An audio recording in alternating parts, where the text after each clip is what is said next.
narcissism. We did that with New Year's. I'm in love with Reverend Shawn.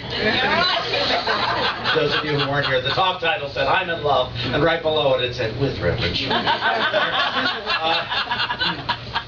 No, but this Shawn won't know. The reason I thought of it, because I thought about this stuff. Our little children like to get away with stuff, thinking, no, well, nobody's going to know. I can do it. And I thought, I teach about spiritual things, spiritual thinking, what have you. I teach about tithing. I teach about all sorts of stuff. And then we can go from here and think, well, Shawn's not going to know what I do. Shawn's not going to know. So I'll just do what I want. And I don't have to know. I mean, I used to do that with my parents. Or my mother, my grandparents, stuff. Well, they're not going to know. I can steal this. I can lie about this. Who's going to know? I'll just deny it. I'll just deny, and they're not going to know. I mean, the stuff that David doesn't know that I still won't.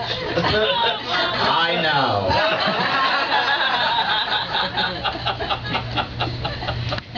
I mean, it'd be like, I could think, well, they're not going to know. I go out to bars every night, come in here and claim I'm sober. Who's going to know? I know. Shawn does know that. Shawn knows what Shawn does when Shawn pays attention. You know what you do when you pay attention. And you think, Shawn won't know. Shawn won't know if I'm out doing the opposite of what he talks about. But I like to go on Sunday because the people are nice and there's good food afterward. There's good fellowship and everything, but really, I don't care for what he has to say. It sounds nice, but I'll do that when I'm older. You know, I'll get to the spirituality stuff when I'm older. But for right now, what Shawn doesn't know won't hurt him. And you're right. And there's many things I prefer not to know. And personally, it's none of my business. It truly is, because I'm not here to sit in judgment of you. I'm here to guide. I'm here to offer you guys another way of thinking. Stop with this. Oh, never mind, he's not here. Where'd he go? The sound. I'm not thrilled with the sound. Okay. Can you take the reverb off or something? Or maybe take this mic down. I don't for now. This mic. I don't know what it is, but it's a little. I might have to speak during the service. That's better. Thank you. Anyway, so sorry, I get distracted by certain things. So Lee won't know we changed it. He won't know. That's how it was before I got here, because Lee won't know. Yeah, they used to use him, and now they use me. Well, Shawn won't know. But with all that hiding, we've forgotten our oneness. We have forgotten that each of us is connected. I was about 16 years old when I realized stealing isn't paying off the way I'd hoped. I was a little kid and I used to shoplift, and so what happened at 5 when I shoplifted? I had secrets. I had all these secrets, and I was 12 when I stopped shoplifting, and 16 when I stopped stealing, because I realized I'm not happy with doing this. Always got a secret from somebody.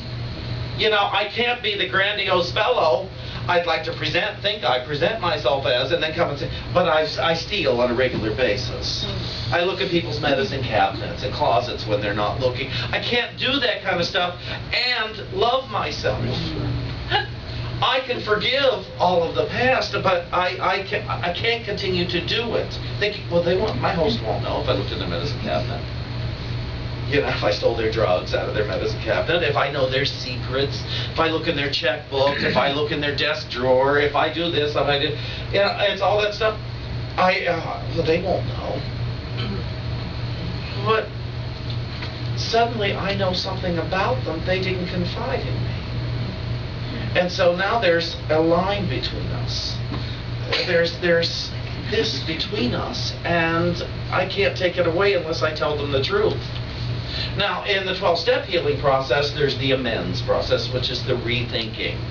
And going to people and saying, well, I did this, and I did this, and I did this, and I apologize, and, you know, if I stole from you here, I'm here to make restitution for that, and I'm here to let you know, and unless it would hurt someone.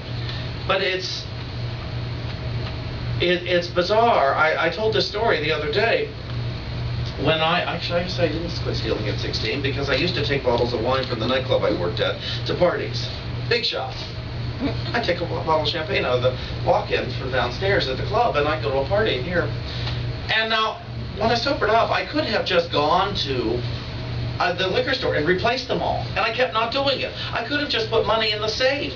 And I kept not doing it. It would have been so simple, and I could have just gotten away with it. Why did I feel the need to go to this man and say, I've given you reason to distrust me? And he thought it was I was talking about my personality, which I had given him plenty of reasons to distrust me in the past. And he said, well, everybody deserves their second chance. I said, yeah, but I stole from you. And I stole what I think is like this many bottles of wine, and I want to make restitution. And I said, I think it's this many, and I'll go to the liquor store now, buy it. What would you like? He said, well, let me see what my cost is, and that's what you can give me. And I thought, well, that's very generous. It's very generous. Now, it took days before he found that out, so I had to live with still wondering when he's thinking and everything, but, you know, that's part of the results. But when he walked away from that table where we sat, what I saw was, in my hand was a key. I had this lovely key, and I realized it was the key to my prison cell. And I had been passing those keys out freely for years with my behavior and my cheating, my trying to cheat life. I was trying to cheat God, cheat somebody to get away with it. To get, as if, what am I going to get away with? There is no getting away if you are living in the knowing that you're dishonest, that you have snuck into somebody's psyche and stolen from them, either emotionally or physically, and thinking they don't know, but they're living in the same secret you're living in. They just don't know they're living in it, but they're still living in it. And it was my job to set all those people free from any bondage I had placed on them, whether they were conscious of it or not.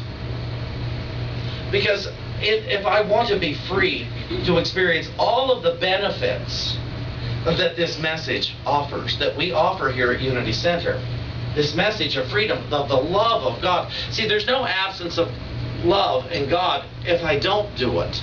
But I won't get to experience it freely because I'll keep having doubts in my mind. I'll keep thinking, yeah, but I did this and I did this and I did this, and I'll keep experiencing that guilt, which I don't have to experience.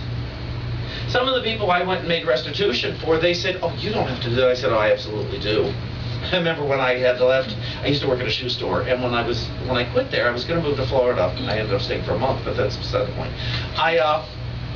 I moved everything I owned through their UPS system, which is stealing. And so when I came back, and years later when I sobered up, I went back to my hometown. And I said, I did this, and I want to give you the money for it. And he said, well, I wouldn't know how much it is, and he didn't really understand what it is I was doing, because many people think, what kind of crazy person would come and admit they stole and want to give the money back 10 years later? Well, I'm the kind of crazy person that wants to do that. And I said, I don't know how much it was. I prayed, and I got the answer that it's this many hundreds of dollars. And he said, well, I can't take that. I said, my first thought was, yes. My second thought was,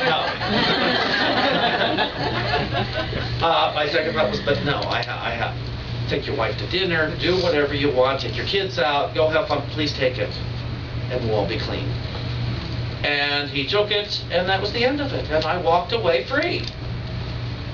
I had stolen library books when I was a teenager. And I realized, oh, I'm going to give them all back. I love these books, but I'll give them all back. They're replaceable. I'll find antique stores, whatever. I read them all again. And then I took them back to my hometown, the stack of books, and I walked in and I said, I stole these from you guys when I was a teenager, and I want to return them, and I'm happy to make restitution. I have no idea what it would be. She said, why don't you just leave the books on the desk and we'll say thank you. And I was free. I was absolutely free, and I did that all over the place because I wanted to know God. That was my number one priority, because somewhere I'm thinking God won't know. Wasn't about the library not knowing anymore. It wasn't about my old employers not knowing anymore. I was trying to pretend that God didn't know what I did. It's kind of like when Adam and Eve had eaten and they're hiding. There's 2 people on earth and God can't find them. God's looking around. They're hiding from God.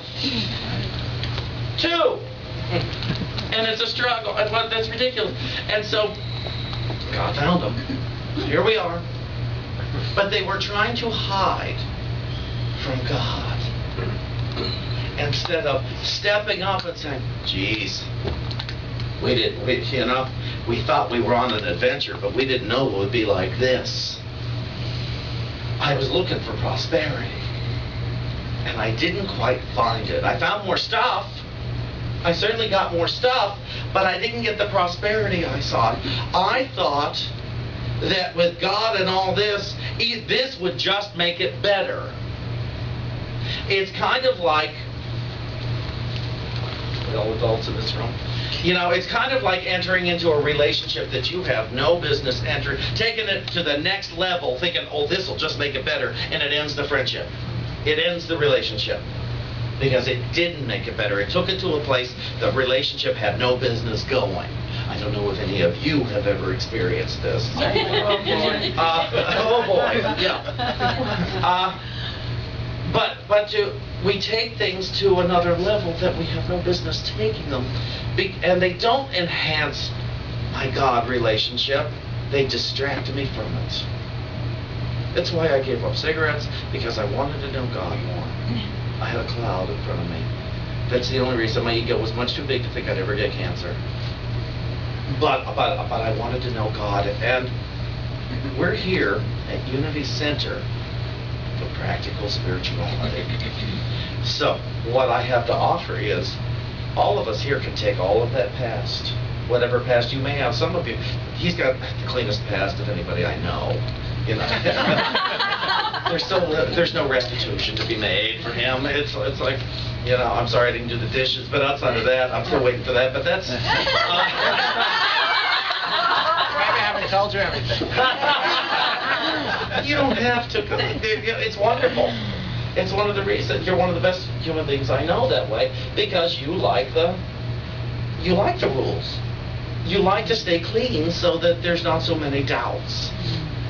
It's easier to dig into the insanity when you don't have to dig through a wall of cement to get to it. If you're just, okay, I'm still insane, but I can dig right into that, rather than dig into through all the blockages to get to the part where I'm willing to face myself. And so this at Unity Center for Practical Spirituality, imagine taking your entire past, all the stuff that was done to you, all the stuff you've done to yourself, and saying, I'm going to use it to love God. I'm going to use it to realize the love that God is, rather than to hide from it and pretend that God is not love. I'm going to use it to live prosperously. I'm not going to play the game anymore. Shawn won't know. My parents won't know. The government won't know. I'm going to step up and I'm going to ask God, what ought to be done by me? How should I handle my relationships? How should I handle my body? How should I handle my finances? How should I handle my work? What we're talking about is moving on from doubt to freedom. Moving on. Because the place that when we're in doubt, that place is not so good. When we're in resentment and fear, that place is not so good. I don't want to be in this place. I want to move on to this place. Because I just know that this place has what I want. And I'm going to do it despite being uncomfortable. I'm going to do it despite the fact that somebody might yell at me. Somebody might tell me they hate me. That never happened for me, by the way. All the amends I made, not one person told me I was terrible. Not one person told me I was wonderful either. I didn't get high from a single amends. I was very disappointed. I was just going into it waiting to be yelled at, waiting to be attacked. So, it's sensations, and none of them happened. Oh, it was very disheartening. It was just doing what ought to be done by